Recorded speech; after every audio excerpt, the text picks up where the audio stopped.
नमस्कार बच्चों, कैसे हैं आप सभी लोग। एकदम बढ़िया।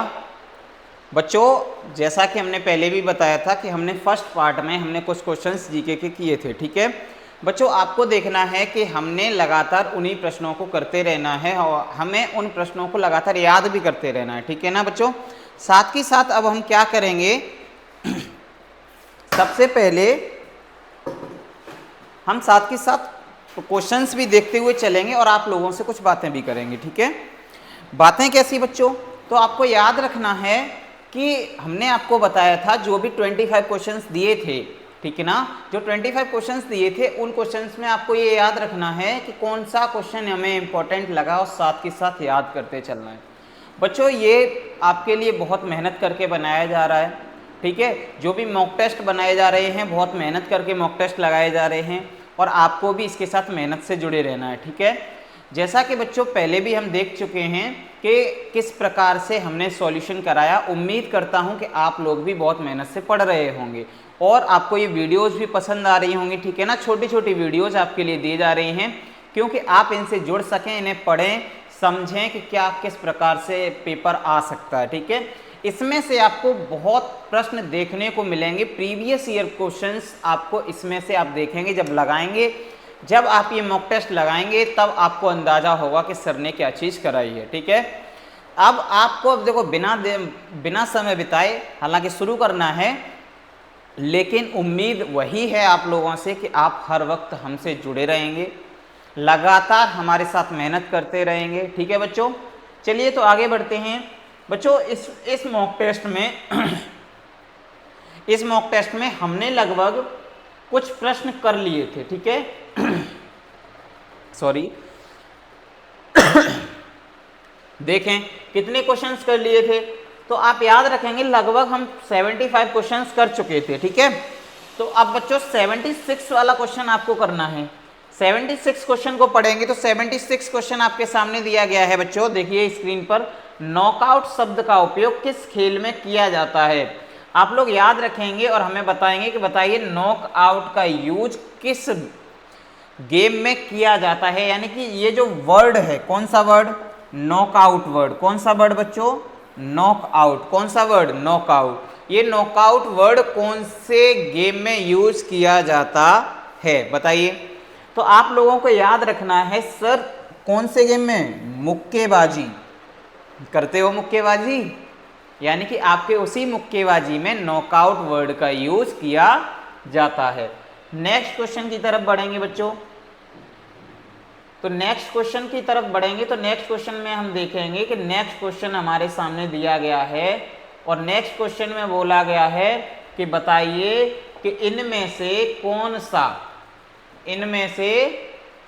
सा क्या बोला गया बच्चों, अरे हाँ क्या बोला गया है, तो आप याद रखेंगे। देखिए पहला बोला गया है नॉर्मन बोरलॉग पुरस्कार किस क्षेत्र के लिए दिया जाता है। चलिए समझ लेते हैं, नॉर्मन बोरलॉग जो पुरस्कार होता है वो क्या होता है।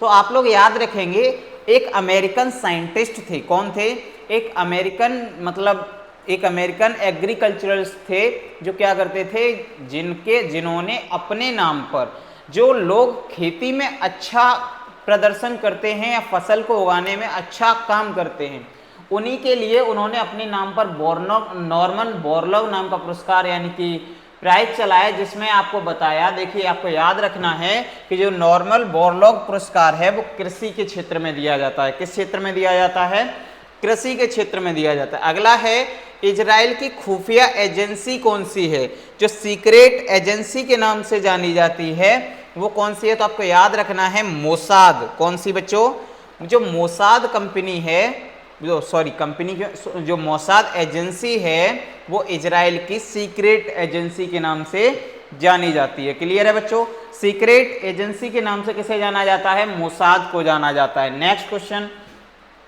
हमारे सौर मंडल का सर्वाधिक चमकीला ग्रह, आपको सबसे चमकीला ग्रह बताना है। तो बताइए बच्चों सबसे चमकीला ग्रह कौन सा होगा। तो आप चलिए ये छोटा सा प्रश्न आपके लिए छोड़ते हैं क्योंकि मैं ये क्वेश्चन पहले भी करा चुका हूं आपको, इससे पहले वाली वीडियो जब आप देखेंगे ध्यान से तो उसमें ये क्वेश्चन कराया गया है आपको, ठीक है। ये क्वेश्चन बहुत अच्छे तरीके से कराया गया है, जिस बच्चे ने क्लास ली होगी उसे बहुत अच्छे तरीके से ध्यान होगा, ठीक है। चलिए 1 मिनट रुकिएगा।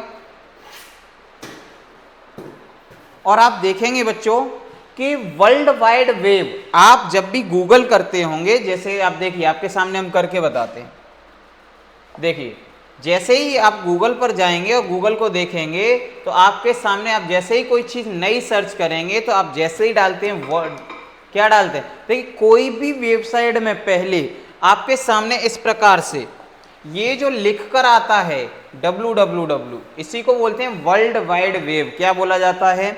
World wide web. तो मेरे प्यारे बच्चों ये जो वर्ल्ड वाइड वेब है, यानी कि अरे 1 मिनट बच्चों,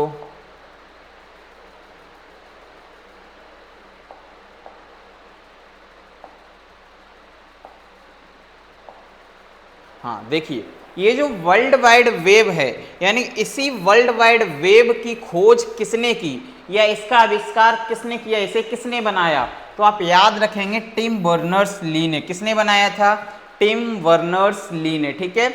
आपसे पूछा जाएगा कि बच्चों बताइए ओजोन परत कहाँ मौजूद है। जो हमारी ओजोन लेयर है, कौन सी लेयर बच्चों?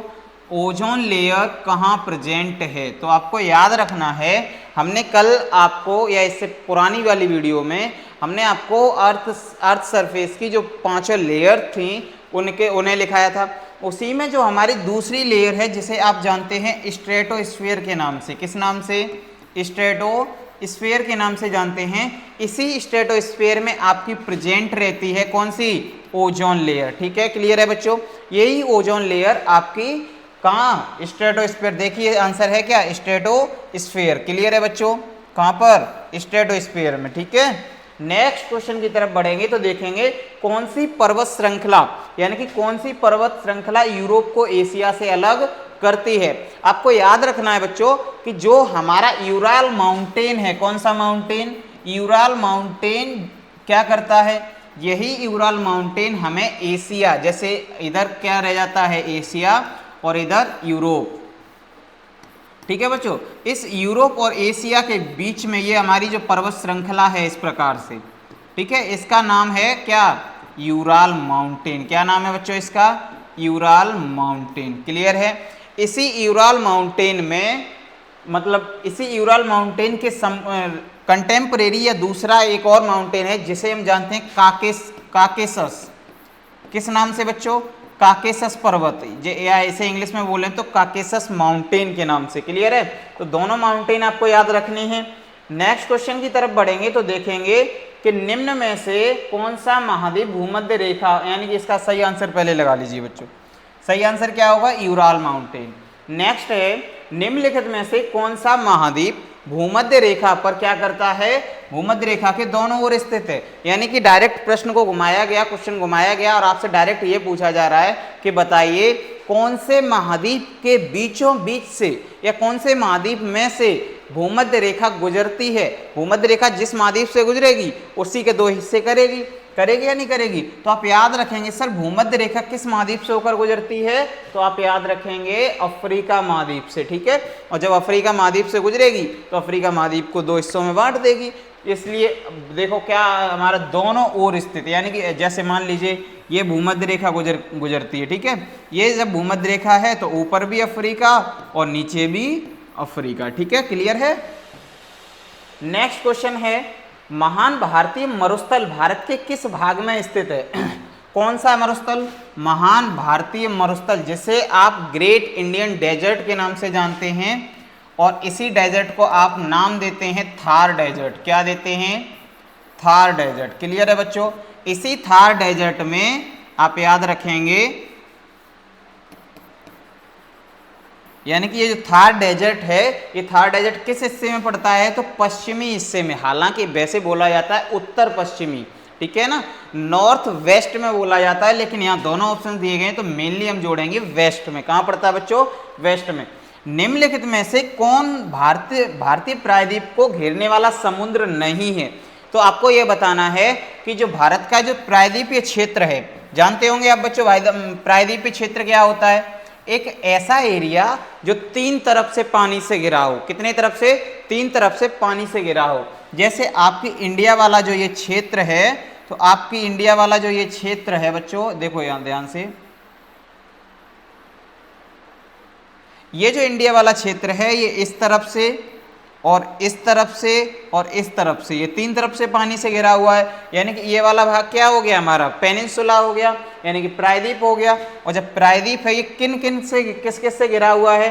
तो याद तो हमें रटना नहीं है, समझना है। इसके इस साइड कौन सा सागर पड़ता है? तो आप याद रखेंगे अरेबियन सी। क्या पड़ता है बच्चों? अरेबियन सी। ठीक है। नीचे क्या पड़ता है? तो मैंने अभी बताया था आपको बे ऑफ बंगाल, वो साइड में क्या पड़ता है? बे ऑफ बंगाल पड़ता है या नहीं पड़ता? और नीचे क्या पड़ता है बच्चों? बे ऑफ पाक, बताया था आपको, बे ऑफ पाक। जैसे सुनिए इधर ऑप्शन देखिए, क्या पहला ऑप्शन आपका सही लग रहा है आपको? पहला ऑप्शन दिया गया है प्रशांत महासागर। क्या दिया गया है बच्चों?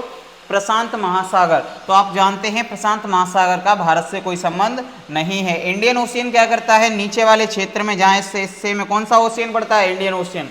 बंगाल की खाड़ी इस क्षेत्र में और अरब सागर इस क्षेत्र में। ठीक है बच्चों, तो आपको तीनों आंसर मिल गए। अब आप बताइए हमें, भारत का जो प्रायद्वीप है, भारत का जो प्रायद्वीपीय क्षेत्र है वो कौन नहीं गिरता है? तो आप याद रखेंगे प्रशांत महासागर, यानी कि पैसिफिक ओशियन क्या नहीं करता बच्चों?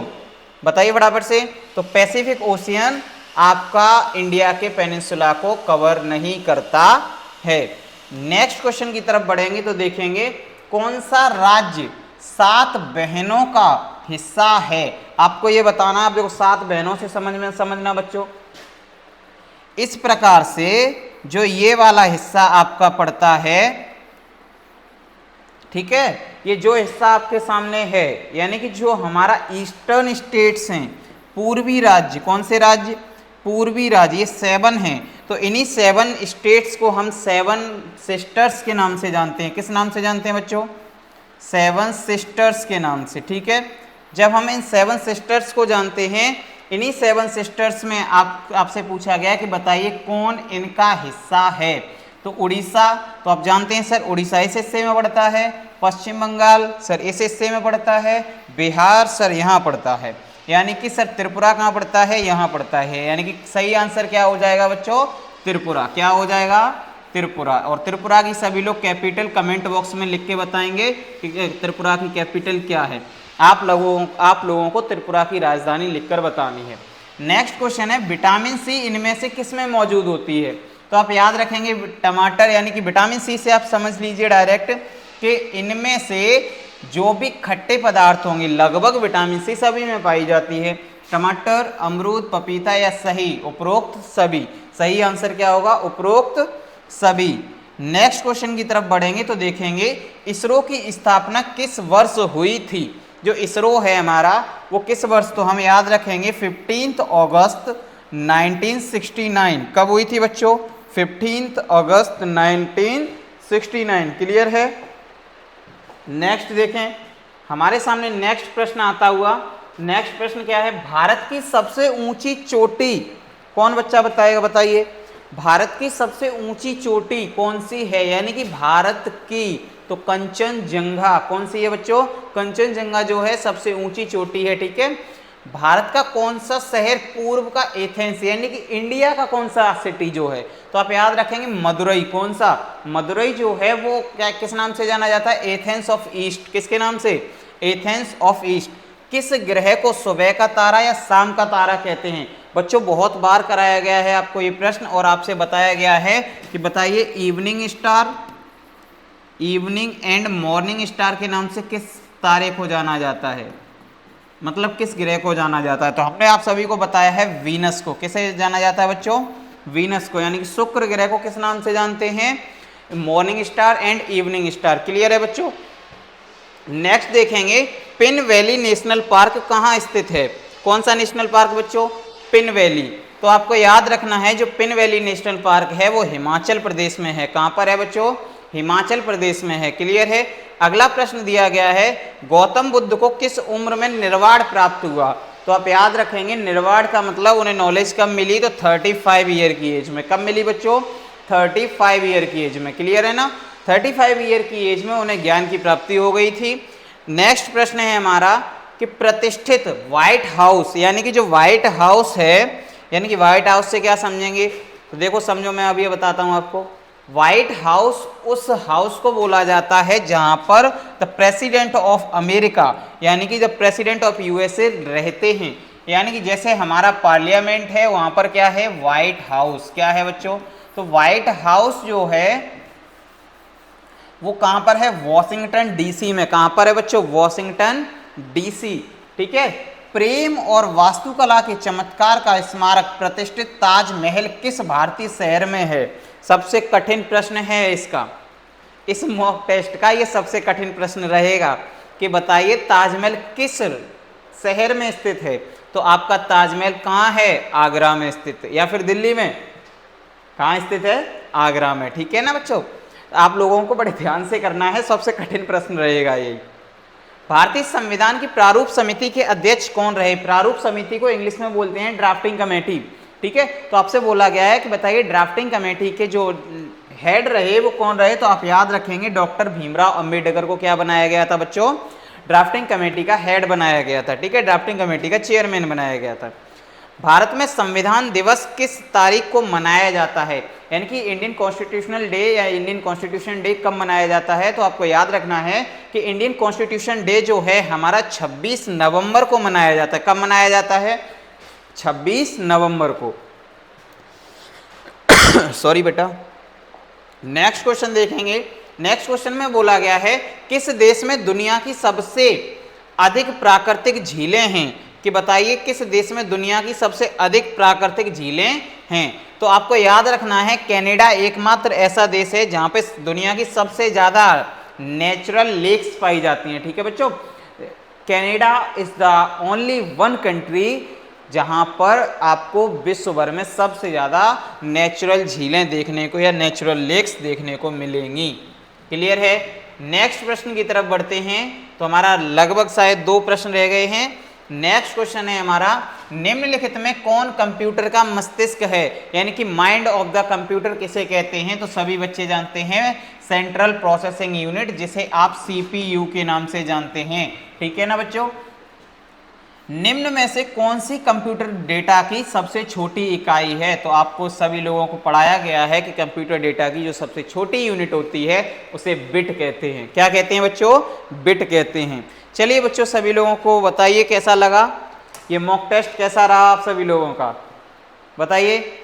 आप सभी लोगों को लगातार इसी प्रकार से मेहनत करते रहना है, हर वीडियो को पूरा देखना है। कोई बच्चा ये ना सोचे कि ओवर स्मार्ट बने, थोड़ी वीडियो देख ले, नहीं, पूरी वीडियो देखनी है, ध्यान से देखनी है। आपको कहाँ कहाँ क्या क्या बताया गया। क्वेश्चंस के साथ किसी किसी प्रश्न में ऑप्शंस भी सॉल्व कराए जाते हैं क्योंकि वो इंपॉर्टेंट लगते हैं। आपको उन क्वेश्चंस के ऑप्शंस को भी बराबर एक तरीके से पोस्टमार्टम कर करके पढ़ना है। ठीक है? कुछ भी छूटना नहीं चाहिए क्योंकि पेपर में समय नहीं है। चलिए इसी के साथ जय हिंद, जय भारत। मन लगा के पढ़ाई